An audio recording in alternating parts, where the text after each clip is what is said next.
everyone. Thanks for tuning in to our Time Management and Organization Workshop. My name is Holly McDonald, and I'm an academic advisor and success coach at Cape Breton University. So together with my colleague, Alyssa McDonald, who also works in my department, we've pulled together this presentation to give you some tips and tricks as to how you can organize your life and be a more successful student. So we'll jump right in. If you ever want to contact us after today, if you have questions, our emails are here. You can find us on the website.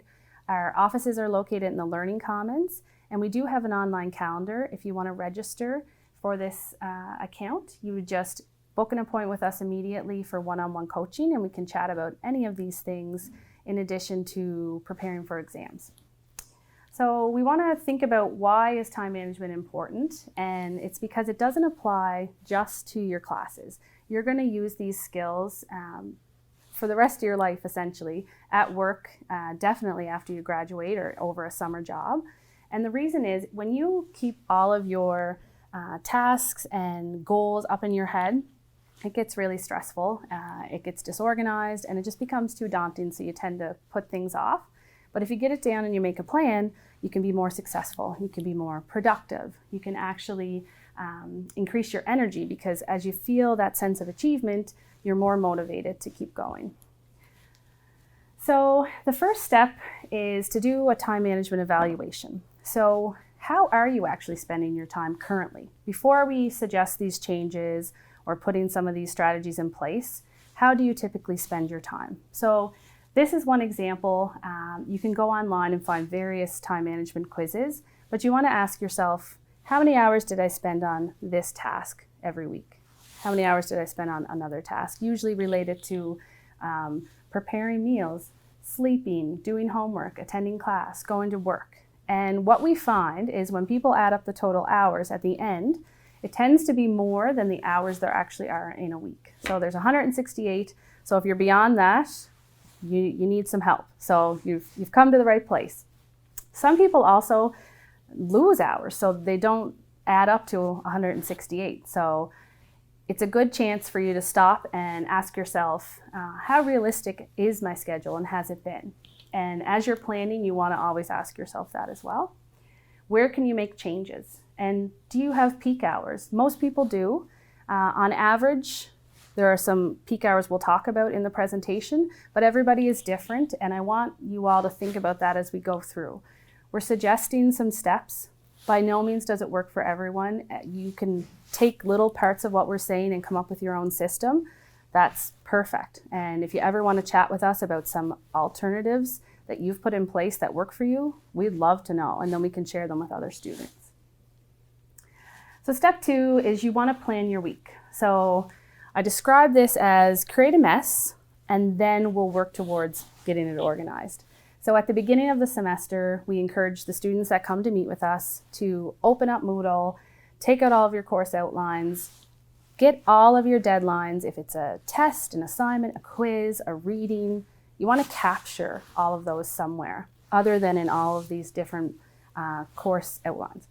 So where we're at in the semester now, you may have already completed some things. So we're going to focus on 1 week at a time. We encourage you, and it's really necessary, that you have some sort of an agenda or a planner. And this could be, maybe it's just a notebook, maybe it's a calendar, maybe you have a whiteboard at home. Whatever it is, it has to be something that you're going to use. A lot of people are more into technology, unlike myself. So they would like to have an app. So some of our students use My Study Life. They find it really efficient. You can put tasks in there, and then they'll actually get you to create action items as well. So it keeps everything in one place. So if you like to have your phone, then you can use an app instead. Anytime a task has multiple steps, and really they always do, you want to break that down for yourself. So if you are dreading completing a paper, you finish class, you go home, you should start it, but the thought of it is just overwhelming. You need to take that paper and break it down into the parts you actually need to complete to get it done. And we're going to show you in the further slides exactly how you can do that. Create false deadlines, but you treat them like they are real deadlines. So you want to be finished a few days ahead. so that you have that wiggle room in case something comes up unexpected. Prioritize your tasks into different categories. So there's must do, should do, and could do. And we'll lay that out after. Organize these tasks into a weekly schedule with each day having its own list. Now, depending on your schedule, sometimes this gets a little tricky because some days you planned on completing your assignment, but then a work shift came up and you took it. So we are very aware of that. We know that you have lives beyond just university, but we still think that a lot of the tips that we're suggesting, you can take them and make it work. Include a 15 to 30 minute review session for class every week. And that doesn't mean you're going back over the material and you're committing it to memory. You're just getting more familiar with the material. It's helping get that information from your short-term memory to your long-term memory. So spend a bit of time, have a look. We'll talk about how to do that. And then once you have a plan in place, it really will be easier to focus one day at a time. So when it comes to prioritizing, the must do, should do, could do. So must do, it's non-negotiable. You have to go to class, you have to go to lab. If you have a job, you have to go to work. You have to study for tests and get your assignments in on time. These items for sure go into your weekly schedule. Should do, also very important, and they're going to help you do well and achieve that work-life balance that you want. So no, the world will not stop spinning if you don't do them, but next week, your life is going to be a bit of a challenge. Could do are optional, but they're going to help you get ahead. So it does contribute to that work-life balance, and it could also be those non-mandatory social activities that, you could go out with friends, or you could go for coffee, but if something comes up or you haven't gotten your assignment done, they come off first. So this is just one example of what your weekly schedule can look like. Now this only has the must-dos on there. These are just the classes and labs and work times. And we'll keep adding items in the next slide and show you how that looks like. If you use colors, that can really help visually, just help you stay organized throughout the week. And when you're putting your tasks in here, you don't have to repeat that it's for chemistry 3403 every task that you put down. You can just give it that same color. So if I was in math and these two chemistry classes, this could be an example of what my week looks like. And I've showed examples of how you break a task down into its different parts. So if I had a quiz on February 13th, I should summarize the lecture notes and create study questions based on the theory that we covered in class. Then I can complete some practice problems for Chapter 4, which have been assigned by the professor. I can then review the study questions I created by looking for the answers and jotting them down and practicing that recall recite method. And then review the solutions for the practice problems. So some research suggests that when you solve a technical question, if you actually go back through the steps you took and say out loud in your own words why you took those steps, it helps get the information into your head. So those are just examples of how you break it down. And of course, you have multiple things due in the same week for different classes. So we recognize that students are extremely busy, but this is one way to capture it all. So when some students look at this, they go into panic mode and they feel stressed. So throughout the whole process, you really have to remind yourself that this is just a step in the process. I don't have to complete all of these items at once. I'm just getting them down, and then move on. So step 4, you want to plan each day. So you've got your week laid out, but now you need to decide what goes where. So from your weekly list, you create a smaller to-do list. Take 15 to 30 minutes in the morning when you're having breakfast or drinking your coffee and go back over your list and look at your plan for the day. Look back at yesterday. Did you complete those tasks? Check them off. It feels really good. If there's some that you missed, that happens. Things do not always go perfectly, so you're going to have to move them onto another day. It's suggested that you complete your most difficult tasks in the morning. A lot of us are more productive in the morning. Our brain has had a rest. We're ready to go. But that's not always the case. Some people are night owls, they complete things in the night, and that's okay. So again, adjust as you see fit. Group similar tasks to avoid losing time. So when I first started in my career, I became I couldn't get through my email. I couldn't stay away from it. If an email came in, I had to jump on it and do whatever task it told me to do. The problem is that something I needed to complete in that email required me to go to the internet. So then I'd open up my browser, and there was the tab from the last task I had started and not completed. So then I'd try to finish that. And then in that process, I'd have to open up Microsoft Word, and down there I'd find something else I had started and not completed. So when you move from task to task but don't actually complete each task, you're actually losing time, you're wasting time. So remember that when that urge strikes to, oh, I'll just get this done first. No, stay focused and complete one task at a time. If you complete extra items, and that does sometimes happen, maybe you've gotten through the day and you started working on something, that's great. You've gotten ahead. Be sure to check it off and celebrate that. Appreciate everything you have accomplished. Don't dwell on the things that you didn't get done. And that's really important for your mental health. You have to be your own positive voice in your head, and be sure to give yourself that pat in the back for the success that you have seen throughout the week. And have a before bed routine. This is super important. You may not start that routine at the same time every day. Your week fluctuates. But if you can do similar tasks before bed, it gets you set up to have a good sleep, because sleep is so important to all of this. Some people actually find meditating before bed can be really useful. Some people do it at the beginning of the day, but there are apps out there that if you want to give it a try, you can try it for free. So the Headspace app has been recommended to me before. So now that we've planned the week, we've planned our day, and we've broken tasks down into their smaller parts, now you can start plotting them into the actual day, in and around your classes and whatnot. So when I look at that, yes, it can seem overwhelming, but again, remember that every day you're not looking at the whole thing, you're just focusing in on Tuesday, if it's Tuesday. But it does help to give you an overall picture. So some students that come to see us, procrastination is their issue. So if you are not realistic about all of the steps you have to complete, it's easier to say, oh, I'll get that assignment done the night before. The night before comes around, you go to start, and it's bigger than you anticipated. So now you're stressing and you're overwhelmed. And again, you want to put it off.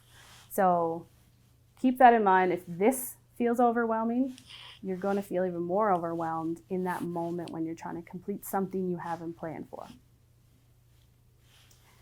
So being organized is a huge part of all of this. So the best laid plans can be before you, and when you go to sit down in your space, you're just completely distracted by all of the mess. Or if you're working on something that requires you to be in your inbox, you're overwhelmed by all those emails that are not marked red or on red, or they haven't been put in a folder.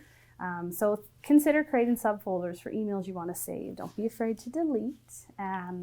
And give them actionable labels. So if you've set aside 30 minutes to check your email, but you don't get through everything, you don't have to extend your time. You can just create labels for those emails for the next time you check into your inbox.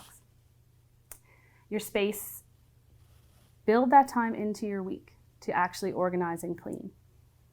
Laundry, absolutely. And if you notice that back here, I did put in time, start laundry. It's those little things. You're a human being first, you're a student second. So you have all of these chores that you have to build in here as well. And then it's the same with your notes. When you sit down with your material to study, if you have notes from one class in with a notebook from another class, that gets really distracting. So carve out some time to get organized there as well. There are different study tools like Quizlet. So you'll hear me referencing study questions, create study questions. So if through your notes and organizing them, you identify, oh, that could be a question on a test, you can actually go to Quizlet and create study sets that will turn the material into tests for you. So it's another way of keeping things organized, and you'll be able to access them when you're studying for a quiz, but also for that final exam. And then step 6, now it's time to do these things that you plan to do. Check Moodle often. I hear all the time, I didn't do well because I didn't know. You are responsible for checking Moodle, being in class so that you hear announcements, and checking your email. Block out social media, so it's the same when it comes to email. You do not have to respond to every message that comes in immediately. And in fact, if you do, then you're creating an expectation for what that people will have when they message you. So instead, let your friends know, I have a really busy week this week. I'm not going to be getting back to my messages. I'm all right. I'll get back to you probably later in the day. And just let them know that. And then that takes away that urge to get and respond right away, because it really shifts your focus and it's so hard to get back. Make sure you schedule breaks between tasks. So for every hour that you're studying, you got to take at least 10 minutes, even 15. And if you prefer, you can break that up. So study for 25 minutes, set a timer, take a 5-minute break. If you really need to be connected to Instagram in those 5 minutes, go on and check. You, of course, are going to take longer to have meals and physical activity and other self-care activities. I mentioned already, you really do need to be realistic, and this is a process. So if you have not tried this before, you have to practice it. It's not unlike anything else that you want to get good at. If it's a sport, you're not going to be immediately great at basketball. You have to practice it. So you may feel like you're failing throughout this process. You're not. You're just getting used to it. So the more you do it, the more you will be able to be realistic. But anytime you can, just overestimate how long something's going to take you. Make use of waiting time. There's a slide further on that can give you some examples of what you can get done in 5, 15, and 30 minutes. And you would be surprised. So if you travel on the bus, it's a great time to kind of go through your notes or go over an article. Don't multitask. I alluded to that already with my personal example. It's a myth. Multitasking is not productive. Word tasks as if they're completed. So this is almost a mind game you play with yourself. When you're writing out that list on your schedule, so instead of saying, pass an assignment for COM 1103 on Tuesday, word it, COM 1103 assignment, submit it.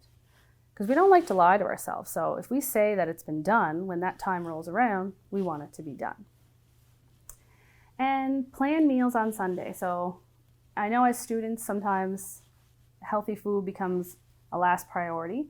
But if you know that your week is hectic and you don't get time, there isn't time between your lab and your class to physically go to the cafeteria, you need to be mindful of that and make a plan. So on the weekend, cook up some food, save it, have it packed up for the week. Continuing on the do, step 6. So if you have 5 minutes, believe it or not, you can review notes. You can update your schedule planner.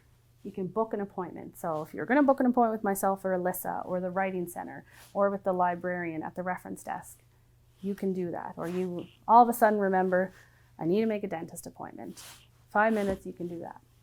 Stretch. It's so important. If you have 15 minutes, you can survey a chapter, practice flashcards or study questions.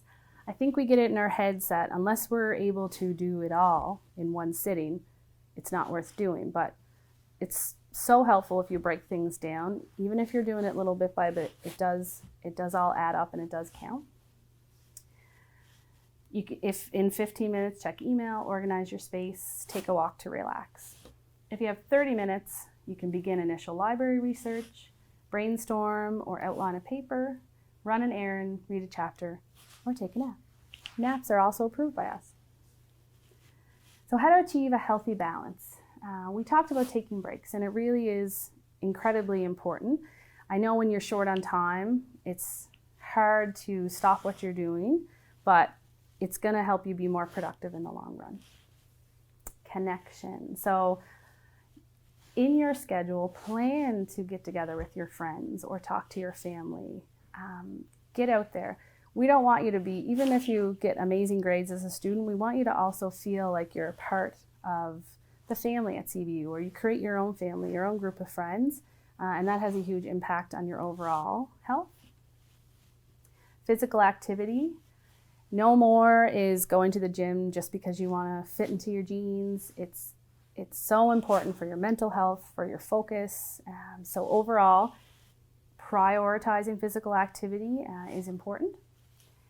Observe. So I used to love going to the cafe on campus and sitting and just taking it in and reminding yourself that you're part of this bigger world. So when you get focused on your to-do list, it can be stressful. So sometimes you need to just sit back and just take a step and observe. Extracurricular involvement. There is a lot of opportunities on campus with societies, with campus rec. There's different intramurals. So get involved, and that is a priority. It's not something you should do instead of working on your assignments, but it absolutely fits in that could do category. Eat nourishing meals. Many of you live away from home, maybe for the first time. This matters. That whole idea that university students can live on McDonald's and all that, it will catch up with you. So eat nourishing meals, sleep well, and learn when to say no. So you will get requests to join a lot of things. You have to be mindful of what's on your to-do list for that week. And if you can't, it's okay. It's okay to say no. So what's very connected to all of this planning and time management is also how can you get the most out of class? And I remember being a university student a little while ago, so I do understand that it's hard to do everything you should do, but it will pay off in the end. So when that time before exams comes and you're trying to dedicate all your hours, every waking moment to studying and cramming, that's not necessary if you take some of that time and divide it up over the semester. So part of that is class prep. So complete readings, jot down key information. That doesn't mean you're fully understanding the reading at that point or taking in every paragraph. You're kind of having a look at it. This is what we're going to talk about. I wonder what this is. I don't know what this term is. And you're just kind of making notes for yourself to pay attention for these things when you get to class. We'll talk about the Cornell note system in a minute, and that can be a good way to capture some of the information you go through during this prep. And then during class, when you're taking notes, it's really important to have headings and then to use bullet points under those headings to keep everything organized. Many professors do put their slides on Moodle, which is great, so you don't have to copy down word for word. But of course, your professors are adding so much value to that information in what they're lecturing about. So you're capturing that as you go. Anytime it's possible, use your own words, paraphrase. If you think of an example or an example's discussed in class, jot that down, because that's how you start to understand the concepts, when you can put them in context to your own life. And if there's something that's said, you really don't understand it, you have no clue what's going on, make a little question mark or put a little symbol so that in the next phase, which is so important, when you review your notes, you can stop there when the information is fresh and go and find more about that. So whether that's in your book or in readings that are on Moodle, if you wait until 4 weeks pass by, you're not going to remember what that question mark was connected to. So review your notes each week for every subject. Fill in ideas that are incomplete, and then use the course material to learn more. One great strategy is that you're actually looking at what was covered, look at the material, look at the slides, and turn paragraphs into study questions. What's great about it is that when you do go to study a few weeks later, before you reread all of the notes, you can quickly look and see, do I know the answer to this question? Do I know this term? And these questions are going to help you then create a study guide. And sometimes you are really familiar and you can answer those questions, and then you don't have to reread all that information. Highlighting is super important. Quizlet, again, this is a place where you can put those study questions. And putting a brief summary, just really quickly, this page is referring to this.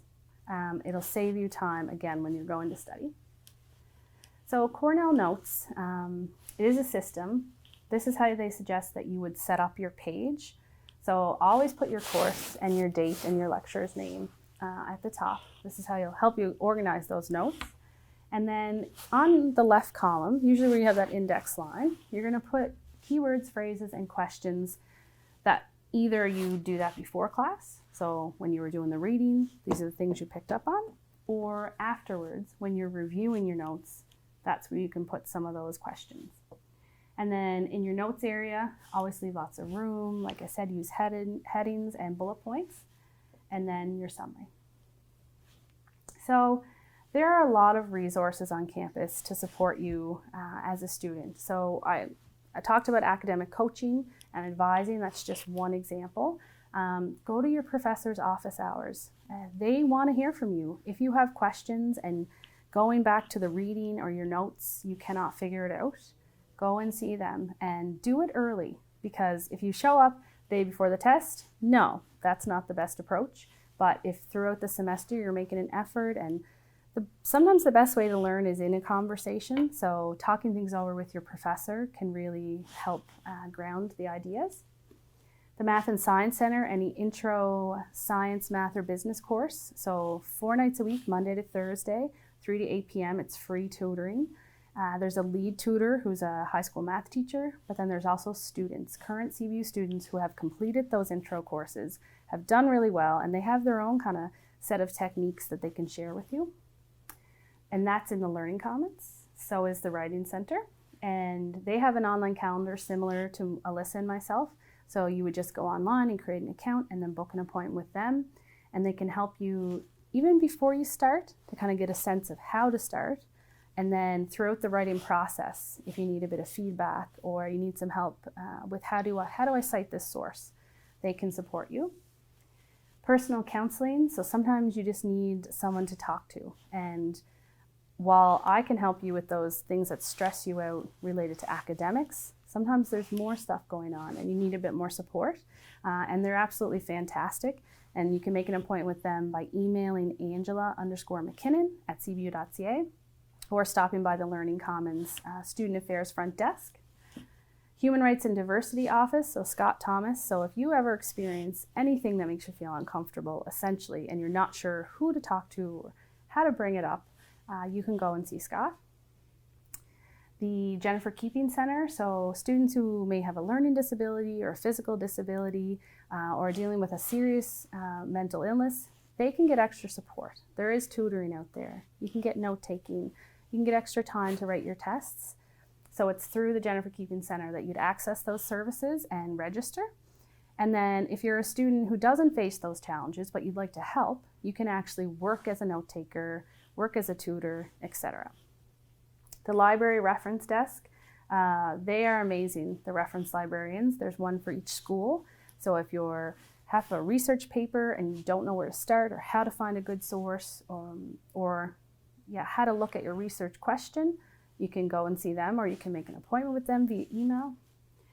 Career services, so when we're talking about planning and setting goals, part of that is also, well, I want to have a job when I leave here, and how can I update my resume? And maybe you're interested in experiential learning, so co-op or work placement. You can go see career services.